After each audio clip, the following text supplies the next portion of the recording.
గ్రంథం 14వ అధ్యాయము మొదటి వచనంలో, జ్ఞానవంతురాలు తన ఇల్లు కట్టును, మూఢురాలు తన చేతులతో తన ఇల్లు ఓడబెరుకును. ప్రభునందు ప్రియులారా, చదవబడిన లేఖన భాగంలో జ్ఞానవంతురాలంట తన ఇల్లు కడుతుంది. జ్ఞానవంతురాలు ఇల్లు కట్టడం అంటే, ఇల్లు అనగా 4 గోడలే కాదు, కుటుంబం. దేశము అనగా మట్టి కాదు, మనుషులు.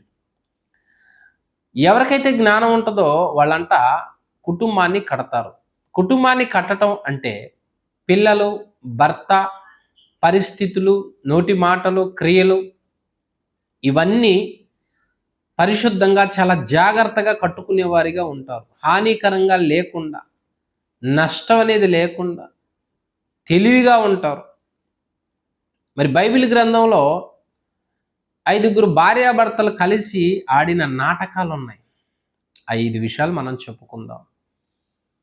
జ్ఞానం లేకపోతే స్త్రీకి కుటుంబం పాడైపోద్ది, కుటుంబం చెడిపోద్ది, కుటుంబం నాశనం అవుద్ది. గుర్తుపెట్టుకోండి. మరి ఇలా అజ్ఞానంగా నడిచిన వాళ్ళు కొంతమంది ఉన్నారు. వాళ్ళ జీవితంలో వాళ్ళు కలిగిన నష్టం ఏంటి, వాళ్ళ జీవితంలో వాళ్ళు కోల్పోయింది ఏమిటో కూడా మనం తెలుసుకుందాము. బైబిల్ గ్రంథంలో మొట్టమొదటిగా భార్యాభర్తలు కలిసి ఆడిన నాటకాలలో ఏమి ఆడారు, ఏమి నష్టపోయారు, ఏమి దాచుకున్నారు అనేది మనం తెలుసుకుందాము. చూడండి, మొట్టమొదటిగా ఆదికాండము 3వ అధ్యాయము ఏమండి 12, 13 వచనంలో ఒక మాట ఉంటుంది, నేను చదువుతాను చూడండి. ఆదికాండము 3వ అధ్యాయము 12, 13 వచనములు. అందుకు ఆదాము, నాతో నుండుటకు నీవు నాకు ఇచ్చిన ఈ స్త్రీయే ఆ వృక్ష ఫలములు కొన్ని నాకు ఇయ్యగా నేను తింటినా నేను. అప్పుడు దేవుడైన యెహోవా స్త్రీతో, నీవు చేసినది ఏమిటని అడుగగా, స్త్రీ సర్పం నన్ను మోసపుచ్చినందున తింటినా నేను. ప్రభునందు ప్రియులారా, హవ్వ, ఆదం బైబిల్ గ్రంథం చదివిన ప్రతి ఒక్కరికి, చాలా మందికి కూడా, మనుషులందరికీ మూల పురుషుడు ఎవరంటే ఆదామే. ఆదాము ఎముక నుంచి, ప్రకట ఎముక నుంచి స్త్రీ వచ్చింది. వీరిద్దరు భార్యాభర్తలు ఏదెను వనంలో దేవుడితో మాట్లాడుకుంటూ ఆయా వృక్ష ఫలములు తినుకుంటూ జీవిస్తూ ఉన్నారు. ఒకరోజు సాతాను సర్పమును మోసపుచ్చి, సర్పము ద్వారా హవ్వతో మాట్లాడి, దేవుడు ఏదైతే తినవద్దన్న వృక్ష ఫలములు, ఆ వృక్ష ఫలములను తినేటట్లుగా చేస్తాడు. తిన్న తర్వాత వీళ్ళిద్దరికి మంచి చెడులు తెలివినిచ్చే జ్ఞానము వచ్చి తోట చెట్ల మధ్యకి వెళ్ళి అక్కడ దాక్కుంటారు. దేవుని స్వరం విని ఆయన ఎదుటికి రావటం లేదు వీళ్ళు. అప్పుడు దేవుడు అడుగుతున్నాడు, ఆదాము నువ్వు ఎక్కడున్నావు? ఆదాము ఏమంటా ఉన్నాడో, నేను దిగంబరిని. నువ్వు ఎందుకు దిగంబరివి? వృక్షఫలంలో ఏమైనా తిన్నవా? నేను తినొద్దన్నాయి. నాతో ఉండుటకు నువ్వు నాకు ఇచ్చిన స్త్రీ అవి నాకు ఇస్తే తిన్నా అంటున్నాడు. ఆదాము ఏం చేస్తున్నాడు ఇప్పుడు? ఏమంటున్నాడు ఆడ? తిన్నాను, పొరపాటు అయింది, ఒప్పుకోట్లా. సరే, ఆదాము భయపడి నిజం చెప్పక దాన్ని దాచుకున్నాడు, నిజాన్ని దాచాడు. మరి హవ్వను దేవుడు అడుగుతున్నాడు, నీవెందుకు ఇట్లా చేశావు అన్నప్పుడు ఏం సమాధానం చెప్పాలండి? స్త్రీ ఏం చెప్పాలి? జ్ఞానవంతరాలు ఇల్లు కట్టుద్ది కదా, ఎలా రావాలి సమాధానము? ఏమండి, ఇదే పరిస్థితి మొదటి సమూయేలు గ్రంథం 25వ అధ్యాయము 25వ వచనములో అబీగయీలు దావీదుతో మాట్లాడుతూ ఉన్నది. మొదటి సమూయేలు గ్రంథం 25వ అధ్యాయము 25వ వచనములో ఏమంటా ఉన్నది? నా ఏలినవాడా, దుష్టుడైన ఈ నాబాలును లక్ష్య పెట్టవద్దు. నాబాలు అబీగయీలు భర్త. లేఖనం ప్రకారం, నా ఏలినవాడా, దుష్టుడైన ఈ నాబాలును లక్ష్య పెట్టవద్దు.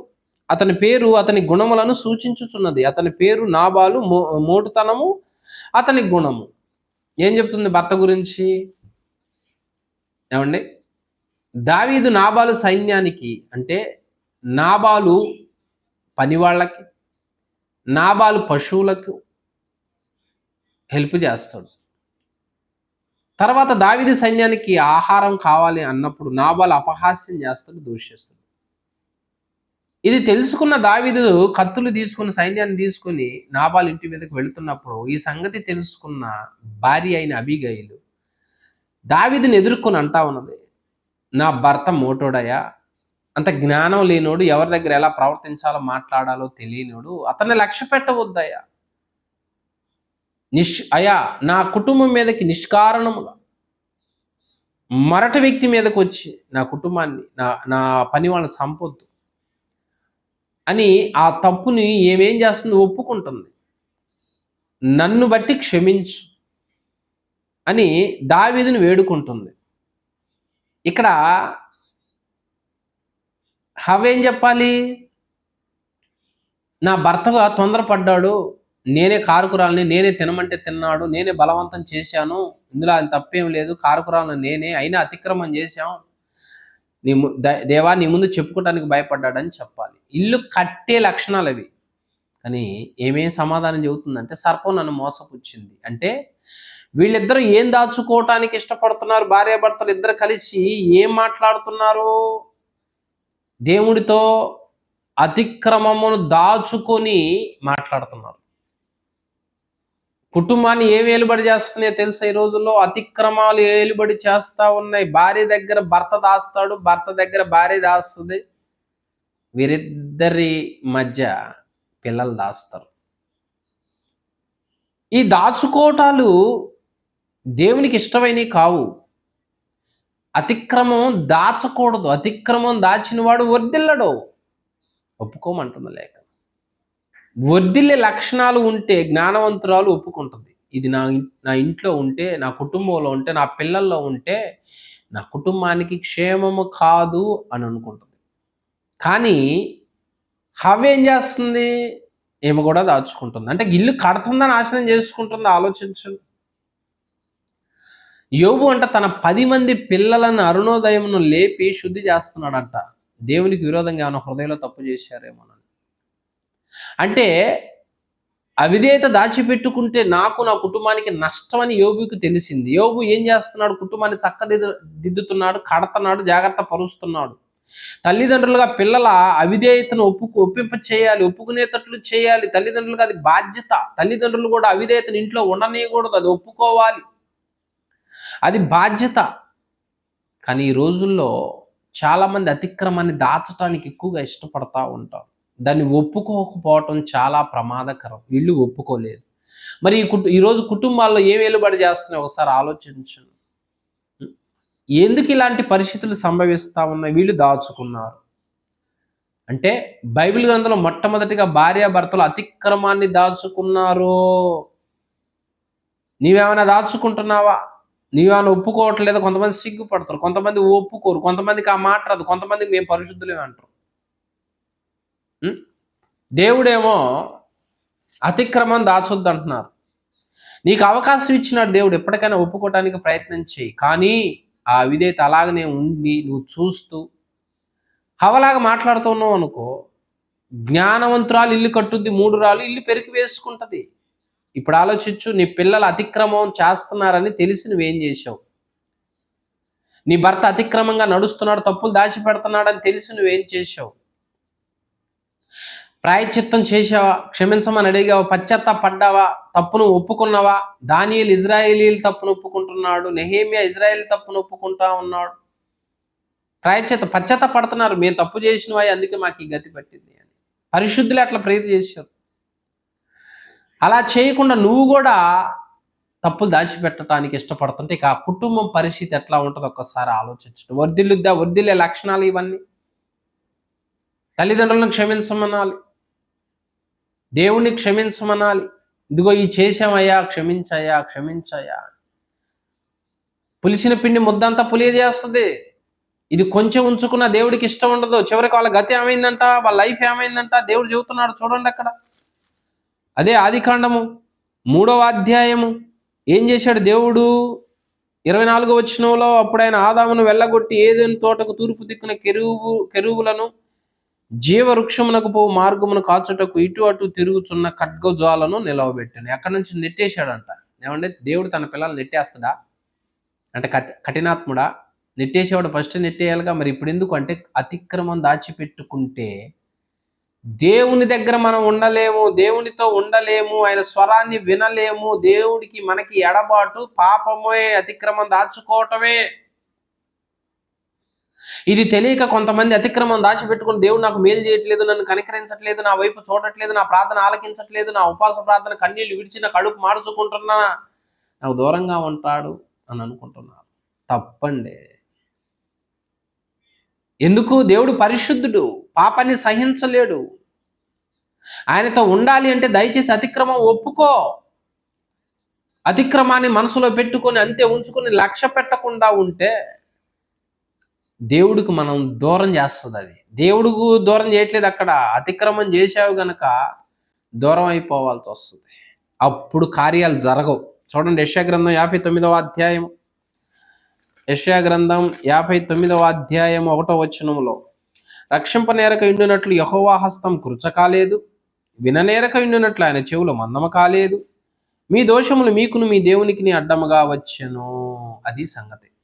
మరి ఇలా అతిక్రమం దాచిపెట్టుకుని కార్యాలు జరగట్లేదంటే జరగవు. మరి ఒప్పుకున్న ఆ దోషాన్ని, జ్ఞానవంతురాలుగా నువ్వు అనుకుంటున్నట్టయితే నీ ఇల్లును కట్టు, బెత్తం వాడైనా నీ బిడ్డల చేత ప్రేరు చేయించి పశ్చాత్తాపడిచ్చు, ఒప్పించు. నువ్వు కూడా ఒప్పుకో, ఏమున్నాయో ఏం చేసినవో ఏమి దాచకుండా ఒప్పుకోవటానికి ప్రయత్నించి. అలా దాచాడు ఎవరో? గెహజీ. అలా దాచాడు ఎవరో? ఆకాను.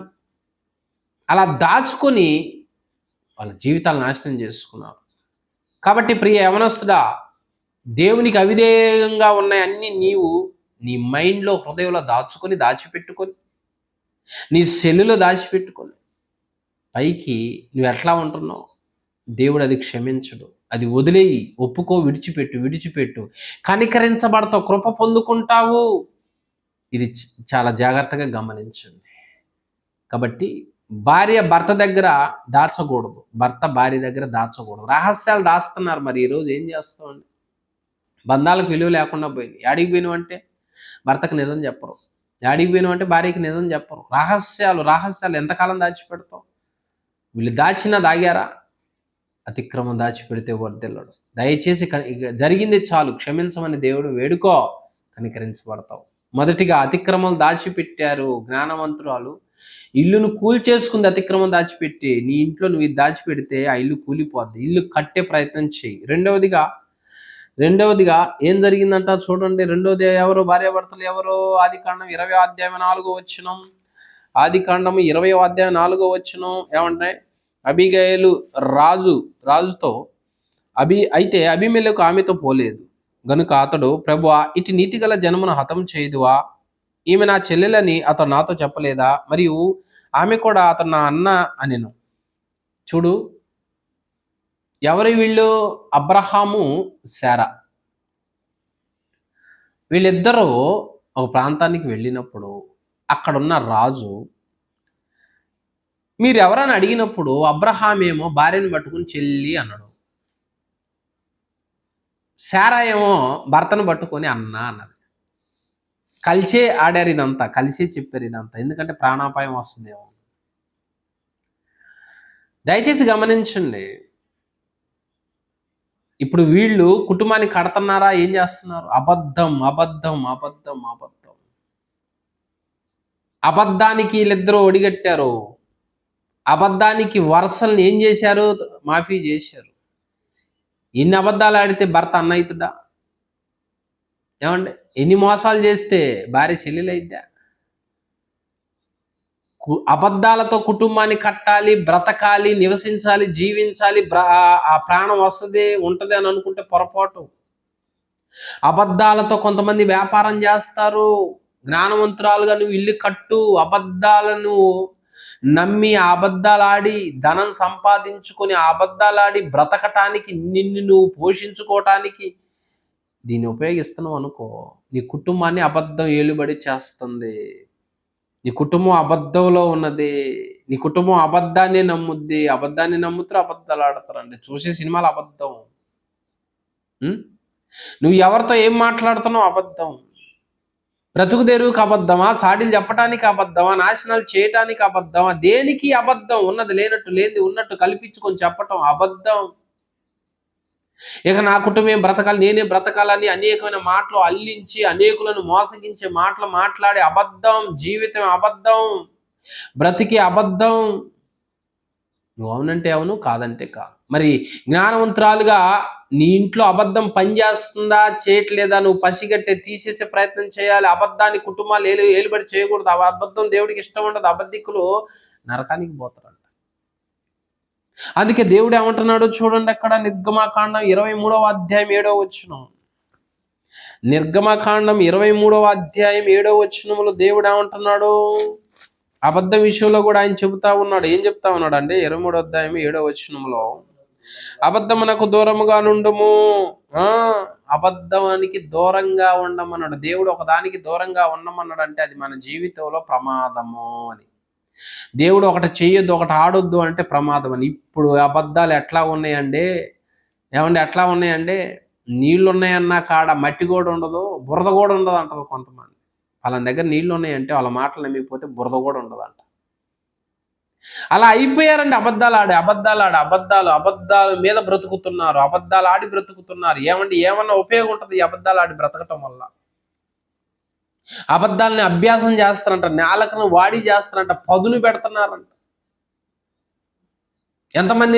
ఎంతమందితో అబద్ధాలాడి నువ్వు బ్రతుకుతావు? యవనస్తుడా, ఎన్ని అబద్ధాలు ఆడుతున్నావు? యవనస్తురాలు, ఎన్ని అబద్ధాలు ఆడుతున్నావు? ఈ అబద్ధాలన్నీ నీ జీవితాన్ని ఒకరోజు పతనం చేస్తాయి. ఈ అబద్ధాలన్నీ ఒకరోజు నీ కుటుంబాన్ని నాశనం చేస్తాయి. నిజమే మాట్లాడి, సత్యమే మాట్లాడి, నిజాలు చెప్పట్లేదు తల్లిదండ్రులకు పిల్లలు, అబద్ధాలు చెప్తున్నారు. అబద్ధం నోరు ఏం చేస్తుంది? అబద్ధాలు ఆడటానికి సింపుల్గా ఆడుతూ ఉంది. భక్తి చేయకపోయినా, భక్తి పరులు కాపోయినా, పిల్లలు మంచి వాళ్ళకి అబద్ధం. ప్రార్థన చేశాను, వాక్యం చదివాము. జీవితమే అబద్ధంగా ఉంటారు కొంతమంది. అబద్ధాన్ని నమ్మొద్దు అని లేఖనం సెలవిస్తూ ఉన్నది. అబద్ధాలు ఆడొద్దని లేఖనం సెలవిస్తూ ఉన్నది. చూసేది అబద్ధాలేనండి. ఎన్ని అబద్ధాలు ఆడావు? నీ పొరుగు వారితో, ఇరుగు వారితో ఎన్ని అబద్ధాలు ఆడావు? ఎన్ని అబద్ధాలు ఆడటానికి ప్రయత్నం చేశావు?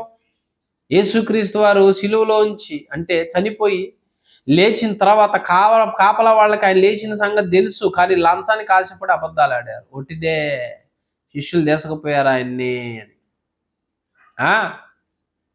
అబద్ధం ఎంత ప్రమాదకరమో తెలుసా? ఈ అబద్ధం ఒక న్యాయాన్ని అన్యాయంగా మార్చుద్ది. ఈ అబద్ధం ఒక అమాయకుడు ప్రాణము తీసుద్ది, అన్యాయపు సాక్ష్యాన్ని దారి తీసుద్ది.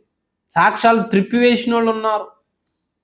అబద్ధ సాక్ష్యం పలకటానికి పోకూడదు, నాబోతు మీదకి అబద్ధ సాక్ష్యం పలకటానికి పనికి మాలిన వాళ్ళు వచ్చారంట. నువ్వు కూడా ఆ గుంపులో ఉన్నాయని ఆలోచించు. అయితే నీ పిల్లలు అబద్ధం వెలుబడి చేస్తే, నీ పిల్లలు అబద్ధాలు ఆడుతుంటే నీ కుటుంబం అబద్ధంతో నిండిపోయి ఉన్నది. ఎట్లా ఉంటుందండి రేపు లైఫ్? ఆలోచించండి. జీవితం ఎలా ఉంటుందో ఆలోచించండి. అబద్ధమునకు దూరముగా ఉండు. అబద్ధికులందరూ మండు గుండములో వెళ్ళిపోతారు. అప్రమాణికులు, అబద్ధికులు, ఏమండి, వీళ్ళందరూ నరకానికి వెళ్ళిపోతారు. దయచేసి అబద్ధాలు ఆడవద్దు. అబద్ధం చాలా ప్రమాదకరం. అబద్ధం వల్ల మనం మోసపరుచుద్ది. అబద్ధం ఇతరులకు హాని కలగజేస్తుంది. తాకిదులు రాపిచ్చే కదా అబద్ధాలు ఆడిచ్చింది యెజబెలు. ఒకసారి ఆలోచించు ప్రియ దేవుని బిడ్డ. తాకీదు రాయించి అబద్ధాలు ఆడిచ్చింది. బైబిల్ గ్రంథాలు అబద్ధాలు ఆడిన వాళ్ళు ఉన్నారు. ఆ అబద్ధాల వల్ల వాళ్ళ జీవితం ఏమైందో ఒకసారి ఆలోచించు. కనుక ఎవరితో మాట్లాడినా నిజమే మాట్లాడు, సత్యమే మాట్లాడు. ఉన్నది ఒకటైతే లేని చెప్పకూడదు. కొంతమంది కొంత జరిగితే దాన్ని చాలా చెప్తారు. ఏమండి, దావీదు పిల్లలో అమ్నోను, ఏమండి, పెద్దవాడు. ఈ అమ్నోను మీద అబ్షాలోము పగబట్టినప్పుడు, అతను గొర్రెబొచ్చు కత్తిరిస్తున్నప్పుడు నా అన్నలు కూడా వచ్చి, దావీదు కుమారులు అందరూ వచ్చి భోజనం చేయమని చెప్పినప్పుడు దావీదు పొమ్మంటే అమ్నోన్నే చంపుతాడు. కానీ దావీదు దగ్గరికి వచ్చేసరికి అందరు చచ్చిపోయారన్న వార్త వస్తుంది. ఏంది లేని వార్తలు ఎందుకు పుట్టించారు? అబద్ధం అంటే లేని వార్తే. దావీదు కింద పడిపోయి ఏడుస్తా ఉన్నాడు, అమ్మో కుటుంబం మొత్తం పిల్లలు చచ్చిపోయారని. కానీ తర్వాత తెలిసింది అమ్నోను ఒక్కడే చచ్చిపోయాడు. ఎవరు తెచ్చారు ఈ వార్త? లేని వార్తను పుట్టించటం అబద్ధం, లేని చెప్పటం అబద్ధం, కల్పించటం అబద్ధం. ఇలా కొంతమంది చాలా చెప్తా ఉంటారండి. ఎందుకంటే బ్రతుకు తెరువు కోసం, తినటం కోసం, సుఖం కోసం. ఇది ఒక బ్రతికేనా? ఎట్లా ఆడావు? ఎంతమంది మధ్య ఆడావు? నీ కుటుంబాన్ని ఏలుబడి చేస్తుంటే ఈ అబద్ధానికి దూరంగా ఉండటానికి నీ పిల్లల్ని ప్రేరేపించు. నువ్వు ప్రేరేపణ కలిగి ఉండి తీసివేయి. అబద్ధానికి దూరంగా ఉండాలి, అబద్ధానికి దూరంగా ఉండటానికి ప్రయత్నించాలి. భక్తి పరులకి ఇది మంచిది కాదు. రెండవదిగా అబ్రహాము శారా అబద్ధాలు ఆడారు. మూడవది చూడండి, మూడవదిగా మొదటి రాజుల గ్రంథం 14వ అధ్యాయం 2వ వచనం. మూడవదిగా మొదటి రాజుల గ్రంథం 14:2. ఇక్కడ కూడా భార్యాభర్తలు ఉన్నారండి, భార్యాభర్తలు ఉన్నారు. మూడవదిగా మొదటి రాజుల గ్రంథం 14వ అధ్యాయము 2వ వచనం. యెరోబోము తన భార్యతో ఇట్లా అంటున్నాడంట, ఏమని? నీవు లేచి యెరోబోము భార్య అని తెలియబడకుండా మారువేషం వేసుకుని షిలోహునకు పొమ్ము. పోయిన తర్వాత ఈ జనుల మీద నేను రాజునగుదనని నాకు సమాచారం తెలియజెప్పిన ప్రవక్త అహియా అక్కడ ఉన్నాడు. ఏమంటున్నాడు? భార్యకి ఏం చెప్తున్నాడో? ఇద్దరు భార్యాభర్తలు ఏం మాట్లాడుకుంటున్నారో? మారు వేషం వేసుకో, ముసుగు వేసుకో, నీ వేషాన్ని మార్చి ప్రవక్త దగ్గరకు పో. ప్రవక్త ముసలోడు, కళ్ళు కనపడవు. మన బిడ్డకు అనారోగ్యంగా ఉందిగా, బాగుపడతారో లేదో విచారణ చేయి. ఏమండి, యెరోబోము తన భార్యకి ఏం చెప్తున్నాడు చూడండి. ముసుగేసుకోవాలంటే బాగా ఉన్నదన్నట్టే పోవచ్చుగా. ముసుగు భక్తి ఎందుకు? ముసుగు భక్తి ఎందుకండి? అంటే దేవుడి దగ్గరికి, ప్రవక్త దగ్గరికి వచ్చేటప్పుడేమో ముసుగు, బయట ఉన్నప్పుడే అసలు అవతారం. ఏం ఏలుబడి చేస్తుంది ఈ కుటుంబాన్ని? ఈరోజు కుటుంబాన్ని ఏం ఏలుబడి చేస్తున్నాయి? నులివెచ్చని భక్తి, 2 తలంపులు కలిగిన భక్తి, ముసుగు భక్తి. మందిరంలో ఒక చోట, మందిరంలో ఒక విధంగా, మందిరంలో మాటలు వేరు, మందిరంలో వస్త్రధరణ వేరు, మందిరంలో అలంకరణ వేరు, మందిరంలో ప్రార్థనలు వేరు, పాటలు వేరు, అన్నీ వేరు, బయట వేరు. ఎవరిని మోసం చేయటానికి ఇదంతా? ఎవరిని మెప్పించటానికి ఇదంతా? ఎవరిని బాగు చేయటానికి ఇదంతా? ఈ కుటుంబాన్ని ఏ వెలుబడి చేస్తుంది? ఏమండి, ఆలోచించండి. పెళ్ళి అంటారు, ఫంక్షన్ అంటారు, ఫస్టే ప్రార్థనలు, తర్వాత అసలు అవతారం బయటపడుద్ది. మందిరంలోనే పద్ధతి కనిపించేది, బయటికి పోయిన తర్వాత వస్త్రధరణ వేరు. ఎందుకు ఈ ముసుగు భక్తి? ఎందుకు ఈ రూపాలు మార్చుకోవటం? ఎందుకు ఈ నటించటం? యెరోబోము ముసుగేసుకొని పొమ్మన్నాడు భార్యని. భార్య అయినా ప్రవక్త దగ్గరకు వచ్చాయా, నా భర్త ఇట్లా చెప్పాడు, క్షమించాయా, ఇట్లా రాకూడదు, తప్పేనయ్యా, నా భర్తకి ఎదురు చెప్పలేక ఇక్కడికొచ్చా, అతన్ని మన్నించి క్షమించాయా, ఇదిగో నేను యెరోబోము భార్య అని చెప్పాలి. నిజంగానే ముసుగేసుకుని వచ్చింది. ఇప్పుడు జ్ఞానంతో ఇల్లు కడుతుందా, కట్టట్లేదా? ఆలోచించండి. ఓ స్త్రీ, నువ్వు జ్ఞానవంతురాలవైతే ఇల్లు కట్టాలి. ఇల్లు కట్టాలి అంటే 2 స్వభావాలు ఉండకూడదు. ఇళ్లలోనేమో సినిమా థియేటర్లు అంతా ఉన్నాయండి, టీవీలో. ఎందుకంటే వాక్యం చూడటానికంట ఒకటిదే. బయటేమో భక్తులు, లోపలేమో ఇది. లోపలేమో భక్తులు, బయటేమో అది. ముసుగు భక్తి అండి ఇది. మరి ముసుగేసుకుని వచ్చినంత మాత్రాన, నటించినంత మాత్రాన దేవుడికి ఇది కనపడకుండా ఉంటుందా? చూడండి, లేఖనం ఏమంటుందో అక్కడ చూడండి. ఇర్మియా గ్రంథం 23వ అధ్యాయం 24వ వచనంలో లేఖనం ఏమంటా ఉన్నది అక్కడ? 23, 24 ఏమంటుంది అక్కడ చూడండి. యెహోవా సెలవిచ్చిన మాట ఏదనగా, నాకు కనబడకుండా రహస్య స్థలములలో దాగగలవాడు ఎవడైనా కలడా? నేను భూమి ఆకాశములు అంతమందంతటనున్న వాడను కానా? భూమి ఆకాశములు ఎంతంతటా ఉన్నాడంట. నాకు కనబడకుండా ఎవడన్నా దాగగలడంటే, ముసుగేసుకుంటే దేవుడు కనిపెట్టలేడా? భర్తతో చెప్పొద్దా భార్య, అయా ముసుగేసుకుంటే దేవుడికి తెలీదా? ముసుగేసుకుంటే ప్రవక్తకు బయలుపరచడా? పై రూపాన్ని కప్పితే లోపల మనసు ఎట్టుందో, హృదయం ఎట్టుందో దేవుడికి తెలియకుండా ఎట్టుంటుంది? దేవుని మోసం చేస్తాం. దేవుని మోసం చేయాలని చూస్తారండి కొంతమంది. నులివెచ్చని భక్తి అంటే అర్థం ఏంది? దేవుడు కావాలి, బయటకు పోతే లోకమా కావాలి.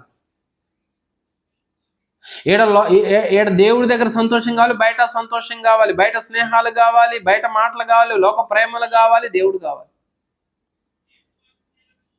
అంతరాలు కావాలి, మంత్రాలు కావాలి, వాస్తులు కావాలి, మొత్తం కావాలి, మళ్ళీ ఆడ దేవుడు కావాలి. ఏందండి ఈ ముసుగు భక్తి?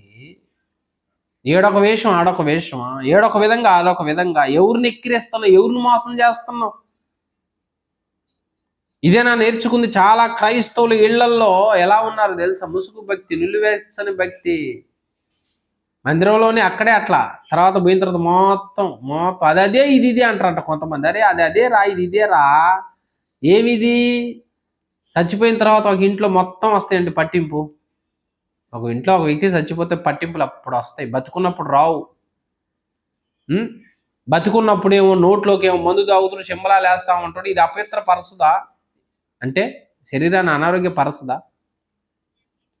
చచ్చిపోయిన తర్వాత మాత్రం నాకు అరిష్టం కలుగుతుంది కీడు. ఆల్రెడీ నీ కీడు కలిగింది నాయన, నీ చెడు అలవాట్ల ద్వారానే. ముసుగు భక్తి ఎవరో సాతానుగాడు, వెలుగుదూత వేషం వేసుకున్నాడు వాడు అసలు రూపం వేరు. సాతాను సంబంధులు. దేవుడు ఇష్టపడతాడు ఇవన్నీ? లేఖనం ఏమంటుంది? మరలా చూడు, లేఖనం ఏమంటుంది? గలతీయులకు రాసిన పత్రిక 6వ అధ్యాయం 7వ వచనం.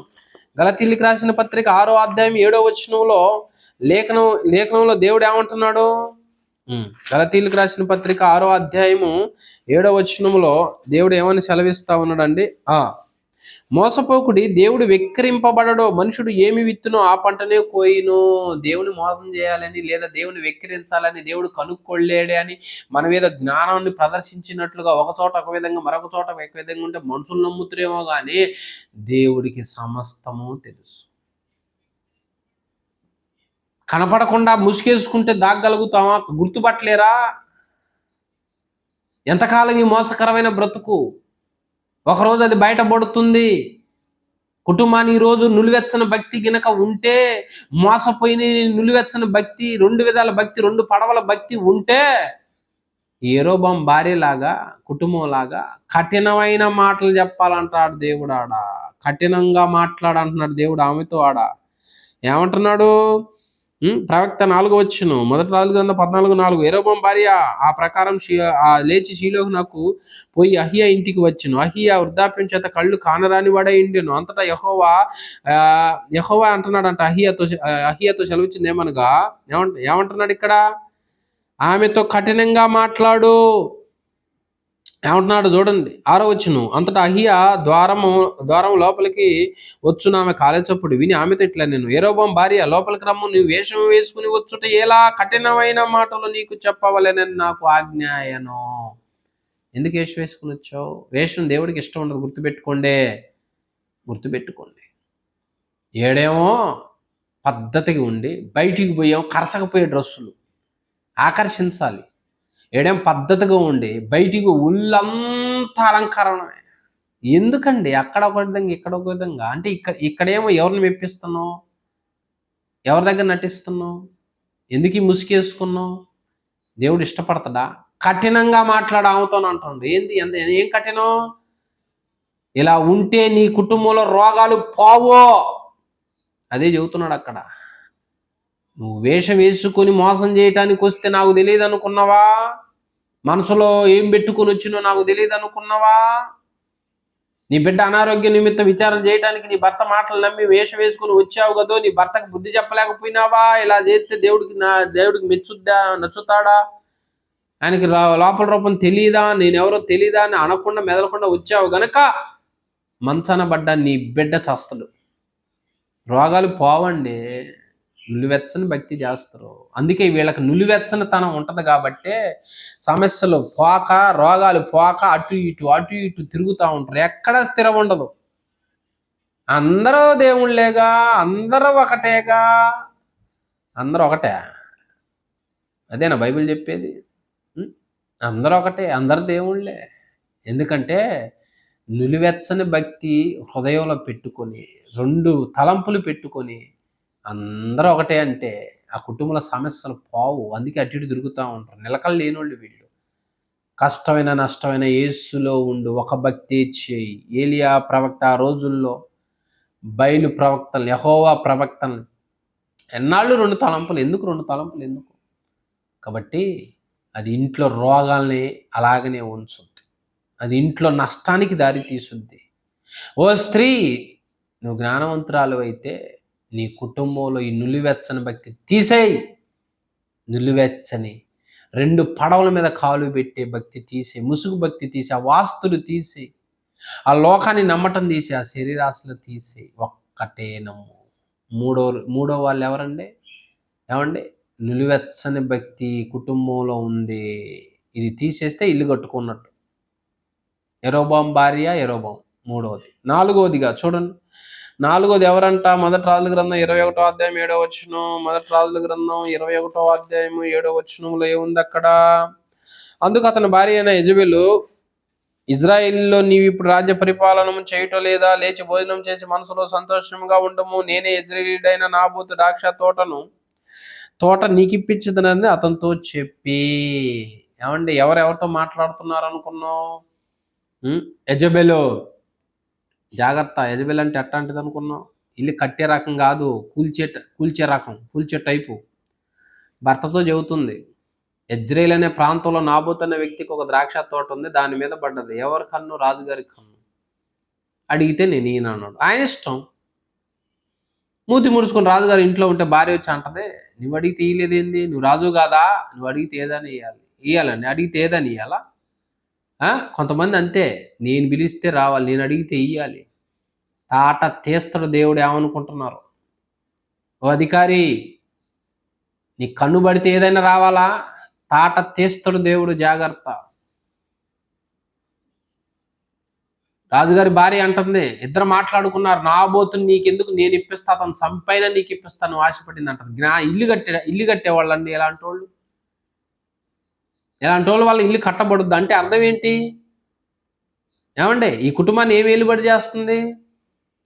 నాబోతుని చంపించింది, ఆ ద్రాక్ష తోట స్వాధీనం చేసుకొని భర్తకు పంపించింది. అంటే ఈ కుటుంబంలోకి ఏమొచ్చింది? అన్యాయపు చోటు, అన్యాయపు ల్యాండ్, అన్యాయపు సొమ్ము, అన్యాయపు డబ్బు. ఈ రోజు కుటుంబాలను ఏలుబడి చేస్తా ఉన్నది. నీ గుండెల మీద చేసుకుని చెప్పు, నువ్వు వాడే ప్రతి వస్తువు నీ కష్టార్జితమా? కారు కానీ, సైకిల్ కానీ, పనిముట్లు కానీ, ఏదైనా నీ కష్టార్జితమేనా? నువ్వు ఉండే ఇల్లు నీ కష్టార్జితమేనా? నువ్వు ఉండే చోటు నీ కష్టార్జితమేనా? అంతేకాదు, నువ్వు వాడే డబ్బులు కూడా నీ కష్టార్జితమా? నిజమేనా? చెప్పగలవా? ఎంతమంది చెప్పగలరు ఈ మాట? మూడవదిగా, యరొబాము కుటుంబంలో అహాబు కుటుంబంలో ఏం పని చేస్తుంది? అన్యాయపు చోటు, అన్యాయపు ఆస్తి పనిచేస్తుంది. ఇప్పుడు నీ కుటుంబంలో ఏం పని చేస్తుంది? అన్నీ పెట్టుకొని పొరుగోళ్ళ సొమ్ముని వడ్డీ లేసి చక్ర వడ్డీ లేసి, అన్యాయపు వడ్డీ లేసి, తిట్టి బెదిరించి గుంజి అనేకమైన తీసుకొని డబ్బులు ఇంట్లో పెట్టుకొని, బీరువాలో పెట్టుకుని దానికి పూజ చేస్తా ఉంటుంటే అది నువ్వు కష్టార్జితంగా వచ్చిందా? దేవుడు నిన్ను దీవిచ్చాడు అనుకున్నావా? గొప్ప గొప్ప వస్తువులు అన్నీ కొనుక్కొని జల్సా చేస్తూ ఉంటుంటే అది దేవుడిచ్చింది అనుకుంటున్నావా? తాకట్టు వస్తువులు విస్తారంగా తీసుకుని కలిసి వచ్చింది అనుకుంటావా? పొరుగు వాళ్ళ ఆస్తుల్ని బెదిరించి తీసుకొని, ల్యాండ్ని తీసుకొని, ఏమంటే వస్తువులు తీసుకొని కబ్జాలు చేసి నాకు ఆ దీవెనగా వచ్చిందని ఎంజాయ్ అనుకుంటున్నావా? నువ్వు నీ పిల్లలకు అది క్షేమం అనుకుంటున్నావా? ఎంత ఘోరమైన పాపమో తెలుసా ఇది? ఇలా చేస్తున్నారు చాలా మంది. దీని మీద అవగాహన లేదు. చదువు ఉంది కానీ ఈ జ్ఞానం లేదు. ఇలా చేస్తే చాలా ప్రమాదకరం. వస్తువు కూడా మొరపెట్టిద్ది దేవుడికి, డబ్బులు మొరపెడితే ఎన్నో చెప్పాం వీడియోలు, లేఖనాలు చూపించి.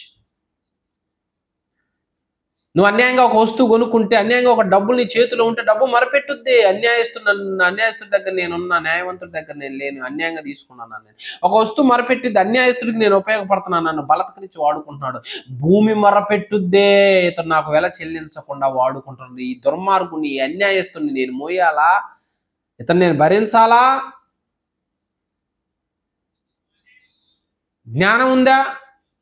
యెజబెల్కి జ్ఞానం లేదు. నువ్వు ఇల్లు కడితే నీ కుటుంబంలో అన్యాయం తీసేసేయి. ఎవరు ఒప్పుకున్నారట? జక్కయ్య. గుర్తుపెట్టుకో, నేను ఎవరి దగ్గర అన్యాయంగా తీసుకుంటే 4 ఇంతలు ఎందుకు అన్నాడంటే, అన్యాయం సొమ్ము అతని కుటుంబానికి, అతనికి మంచిది కాదు. కక్కు. ఏదో నీ పిల్లలు జల్సాలు చేస్తున్నారు అనుకుంటా, ఆస్తి పరులు అని నువ్వేదో సమాజంలో చెప్పుకుంటే సరిపోద్దా? కట్ల కట్టలు దొరుకుతున్నాయి ఈ మధ్య. అధికారులను పట్టుకుంటే కొంతమంది కట్ల కట్టలు దొరుకుతున్నాయి. కట్ల కట్టలు, అమ్మో ఎంత సొమ్ము! ఏం ఉపయోగం అండి? ఇప్పుడు యెజబెలు కుటుంబంలోకి వచ్చింది ఏమండి, ఇక్కడే పతనానికి కారణం. వీళ్ళు గుర్తుపెట్టుకో, ఇదే పతనానికి కారణం. ఒక వ్యక్తిని చంపి అది తీసుకున్నారు రాసిచ్చి. ఇప్పుడు ఆ కుటుంబంలోకి ఏమొచ్చింది? అన్యాయపు సొమ్ము, అన్యాయపు ల్యాండ్ వచ్చింది.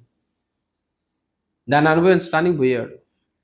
దేవుడు అంటాడు ఏలే ప్రవక్తతో, ఇదిగో ఏ స్థలమందు నాబోతు రక్తాన్ని కుక్కలు నాకాయో అదే స్థలమందు నిజముగా అహాబు రక్తాన్ని కూడా నాకుతని చెప్పు. యెజబెలు అంట కుక్కలు తింటే అంట గుర్తుపట్టలేకుండా చెప్పాడండి. అక్కడే చూడండి, మొదటి రాజుల గ్రంథం 21వ అధ్యాయము ఏమంటున్నాడు? 20వ వచనంలో 19వ వచనంలో, నీవు అతను చూచి ఇలాగను ప్రకటించుము, యెహోవా సెలవిచ్చినదేమనగా, దీన్ని స్వాధీనపరచుకున్న వల్లని నీవు నాబోతును చంపితివి కదా. యెహోవా సెలవిచ్చినదేమనగా, ఏ స్థలం మంది కుక్కలు నాబోతు రక్తమును నాకిన, ఆ స్థలం మంది కుక్కలు నీ రక్తమును నిజముగా నాకునని అతనితో చెప్పాను. యెజబెలు గురించి కూడా చెప్పిండండి. ఏమంటుండో 23వ వచనము, భార్య గురించి, మరియు యెజ్రెయేలును గురించి, అంటే యెజబెలును గురించి యెహోవా సెలవిచ్చినది ఏమనగా, యెజ్రెయేలు ప్రాకారం వద్ద కుక్కలు యెజబెలును తినివేయును. కుక్కలు తింటాయి అంటండి. ఇంక చెప్పాలంటే నీ కుటుంబ పరిస్థితి ఏంది? ఆ వస్తువులు వాడుకుంటానే నీకు శాంతి, ఆనందమా, సంతోషమా? కుటుంబంలో డేంజర్. అది నీ ఆరోగ్యానికి మంచిది కాదు, నీ పిల్లలకు మంచిది కాదు, నీ కుటుంబానికి మంచిది కాదు. అది ఎంతో వేదనకరమైనది, శాపం వస్తుంది. ఇది గమనించు, బైబిల్ చదువుకో, తెలియకపోతే తెలుసుకో. 4వ బ్యాచ్ అనమాట భార్యాభర్తలు పొరుగువాడి ఆస్తిని, ఏమండి, ద్రాక్ష తోటని లాక్కున్నారు. ఇప్పుడు ఇళ్లలో ఈ పని చేస్తున్నాయి. నువ్వు జ్ఞానవంతుడు అయితే ఇది తీసేసుకో, నీకు ఇది క్షేమం. అక్కడే శాపం వచ్చింది వాళ్ళిద్దరికి. ఏమండి, గుర్తుపెట్టుకోండి. 4వ బ్యాచ్ ఇది. ఐదవది ఇక చివరిగా ఎవరున్నారండి? 5వది అపోస్తుల కార్యములు 21వ అధ్యాయము, అపోస్తుల కార్యములు 5వ అధ్యాయం మొదటి వచనం. అపోస్తుల కార్యములో 5వ అధ్యాయము మొదటి వచనం. అపోస్తుల కార్యములు 5వ అధ్యాయం మొదటి వచనములు ఏముంది? అననీయ అను ఒక మనుషుడు తన భార్య అయిన సప్పీరాతో ఏకమై పొలం అమ్మెను. భార్య ఎరుకనేవాడు దానిలో వెలలో కొంత దాచుకుని కొంత తెచ్చి అపోస్తుల పాదముల యొద్ద పెట్టెను. భార్యతో ఏకమై ఇంతకని అమ్మి ఆ తర్వాత కొంత దాచుకొని భార్య భర్తలో ఏమండి మాట్లాడుకొని కొంత తీసుకుని వచ్చారంట. కొంత దాచు. భర్తను అడుగుతున్నాడు పేతురు గారు, ఇంతకేనా నీ భూమిని అమ్మింది అంటే? ఇంతకే అంటున్నాడు. భర్త చచ్చిపోయాడు. భార్య వచ్చింది, ఇంతకేనా అంటే ఆమె ఇంతకే అంటుంది. ఏమంటే నేను అడుగుతున్నా, నిన్ను దేవుడికి ఇస్తానని ఎవరు అనుకోమన్నారు? అనుకున్న తర్వాత దాచుకునేది ఎందుకు? తొందరపడి మాట ఇయ్యటం ఎందుకు? ఇచ్చే సమయానికి వచ్చేసరికి బాధపడేది ఎందుకు? కొంతమంది ఆవేశం అండి. దేవునికి ఇయ్యాలనుకున్నారు, దేవునికి ఇయ్యాలనుకుంటే దేవునికి ప్రతిష్ఠిత అయితే మెదలకుండా ఇంక వెళ్ళిపోవటం ఇంకా. అంటే దేవుని సొమ్మును మాట ఇచ్చి తప్పటాన్ని ఇదిగో ఈ కుటుంబం వెలుబడి చేస్తుంది. జ్ఞానవంతులు ఏం చేస్తారో తెలిసి, ఇది దేవుడు సొమ్ము, దేవునికి ప్రతిష్ఠించింది, దేవునికి ఇస్తానని చెప్పాను, అది ఇయ్యాల్సిందే. దేవుని సొమ్ము దాచుకుంటారు, దేవుడికి ఇయ్యాల్సింది దాచుకుంటారు, మాటిచ్చి దాచుకుంటారు, ప్రతిష్ఠించబడి దాచుకుంటారు. అందుకే నువ్వు దేవుని మందిరానికి వచ్చినప్పుడు నీ నోటిని కాచుకో, జాగ్రత్త. ప్రసంగిలో ఉంటుంది, నువ్వు కాచుకో నాయన, నీ నోటిని కాచుకోకపోతే ఎంత ప్రమాదమో. 1 తిమోతి 6:10 చివరిగా చూడండి. 1 తిమోతి 6:10లో దేవుడు ఏమంటా ఉన్నాడు? 1 తిమోతికి రాసిన పత్రిక 6వ అధ్యాయము 10వ వచనం, ఎందుకనగా ధనాపేక్ష అంటే సమస్తమైన కీడులకు మూలము. కొందరు దానిని ఆశించి విశ్వాసం నుండి తొలగిపోయి నానా బాధలతో తమ్మును తామే పొడుచుకునేది. ధనాపేక్ష, దేవుడు సొమ్మ, పిల్లల సొమ్మ, అనాథల సొమ్మ, ఇవన్నీ అనవసరం. ఇవన్నీ అనవసరం. వాడుకోవాలి. ధనం కీడంటది. నానా విధమైన బాధలు అంట. ఆవేశంతో మాటేస్తుంది దేవునికి. ఆవేశంతో చెబుతుంది దేవుడికి, వాగ్దానం వేస్తాం. కానీ చివరికి వచ్చేసరికి నెరవేర్చేసరికి ఏమైంది? చాలా కుటుంబాలు అట్టుండవు. పాటలు కూడా అబద్ధాలే. నీకోసం అది చేస్తా ఇది చేస్తా అంటారు, ఒట్టిదే. అది ఇస్తా ఇది ఇస్తా, ఒట్టిదే. దయచేసి గమనించండి, ఇది చాలా తప్పు. ఒక ఆయన అన్నాడంట, అయ్యా పొలం వేసాం 50 బస్తాలు పండితే 5 బస్తాలు దేవుడికి ఇస్తా పో అన్నాడంట. చెప్పాడు పాస్టర్ గారికి. పాస్టర్ గారు ప్రార్థనలో పెట్టించాడు, అయ్యా 5 బస్తాలు వస్తే 5 టిక్కీలు వస్తే కోటాలు పెట్టినప్పుడు భోజనాలకు బనుకు వస్తాయి అని ప్రార్థన చేస్తే దేవుడు స్తోత్రం, దేవుడు పండించాడు. ఇచ్చే సమయానికి ఏం చేయాలి అంటే, ఏమంటే ఒక మూట ఏమో వాడికి తీసుకొచ్చి పాస్టర్ గారి దగ్గర పెట్టి, అయ్యా అన్నమాట ప్రకారం జరిగింది కానీ అంత తీయలేకపోతున్నా, ఇది ఒక మూట పెట్టాను అన్నాడంట. సరేలే పో అన్న తర్వాత అతను వెళ్ళి అన్నీ అమ్మి డబ్బులు తీసుకుని వచ్చే సమయానికి టీ తాగుదాం టీ కొట్టు దగ్గర ఉండి టీ తాగి రాజకీయ గొడవలో ఆ మూట మర్చిపోయి టీ తాగి మెదలకుండా వచ్చి ఇంటికి వచ్చిన తర్వాత భార్య అడుగుతుంది, మూట ఏది డబ్బులే? మర్చిపోయింది. ఏడబెట్టాడో మర్చిపోయాడు, ఏం అర్థం కావటంలా. ఏడుచుకుంటా పాస్టర్ గారి దగ్గరికి వచ్చాడు. అయ్యా మూట పోయింది, డబ్బులు పోయినాయి, అయ్యా అయ్యా అయ్యా. నిన్నెవరు మాట ఇమ్మన్నారు? నువ్వెందుకు వాగ్దానం నెరవేర్చలేకపోయావు? బలవంతం చేయరు కదా ఎవరు మాట ఇమ్మని. నువ్వు చేయాల్సింది నువ్వు చేయాలి కదా. దేవుని కూడా తింటూ ఉంటారు మాట ఇచ్చి. అప్పుడు ఆ పాస్టర్ గారు ప్రార్థన చేసి, ఆయన ఎక్కడెక్కడ ఉన్నావు గుర్తు తెచ్చుకుంటే, అప్పుడు గుర్తు వచ్చింది, టీ కొట్టు దగ్గర ఉన్నాను, వెళ్ళి అక్కడ చూడిపో. ఆడికి వెళ్ళి చూసిన తర్వాత గొడవ జరుగుతుందంట హోటల్లో, టీ హోటల్లో. ఏంది గొడవ జరుగుతుందంటే, ఆ మూటని ఇద్దరు చూశారు, ఒకళ్ళు తీశారు. వీళ్ళకు వాటాల దగ్గర పడలా, గొడవ వస్తుంది. నీకెంత, నేను చూసినోడిని నేను తీసినోడిని. గొడవ ఆడుకుంటుంటేసరికి ఈ కాసేపట్లో ఇతను వచ్చాడు, నీకొద్దు నాకొద్దు, మూట నాదే, ఇవ్వకపోతే పోలీస్ కేసు పెడతాన్నాడు. అరే మొత్తం పోయి మెదలకుండా ఇచ్చారు. బుద్ధి తెచ్చుకొని దేవునికి ఇవ్వాల్సింది దేవుడికి ఇచ్చాడు. దయచేసి గమనించండి, మాట ఇవ్వటం నెరవేర్చబోయే సమయానికి బాధపడటం ఒక వ్యక్తికి ఉరి లేఖనం సెలవిస్తా ఉన్నది.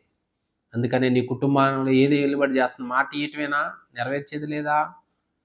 మాట చెప్పటమేనా నెరవేర్చేది లేదా? సంవత్సరం మొత్తం ప్రార్థన కంటావు, నెరవేర్చు. ఈ రోజు నుంచి ఎలా ఉంటావు, నెరవేర్చు. ఎవరికి ఇస్తున్నావు మాట? ఆయన పైన ఉన్నాడు, మనకి కింద ఉన్నాం. కాబట్టి పద్ధతిగా ఆలోచించి మాట ఇవ్వటం నేర్చుకోవాలి. 5గురి గురించి చెప్పుకున్నాం అంటే, జ్ఞానవంతురాలు ఇల్లు కడతారు, జ్ఞానం లేని వాళ్ళు ఏం చేస్తారు? ఇల్లు ఓడబెరుక్కుంటారు. కాబట్టి ఓ పురుషుడు, ఓ స్త్రీ, నీ కుటుంబాన్ని ఓడబెరుక్కుంటున్నావా, కట్టుకుంటున్నావా? ఒకసారి నువ్వు ఆలోచించుకో. కుటుంబంలో జ్ఞానం కలిగిన వాళ్ళు అయితే ఈ 5 ఉండనీయరు, జాగ్రత్త పరుస్తారు. ఈ 5 విషయాల్లో మొదటిది, రెండవది చెప్పాను. మొదటిది అతిక్రమం దాచిపెట్టుకోవటం అండి. రెండవదిగా మనం చూసుకున్నట్లయితే అబద్ధాన్ని దాచిపెట్టుకోవటం అండి. మూడవదిగా మనం చూసుకుంటున్నట్టయితే ఏమండి, యరొబాము భార్య ఏమంటే ఏందో నులివెచ్చతనాన్ని దాచిపెట్టుకోవటం. నాలుగవదిగా చూసినట్టయితే పొరుగుని ఆస్తిని.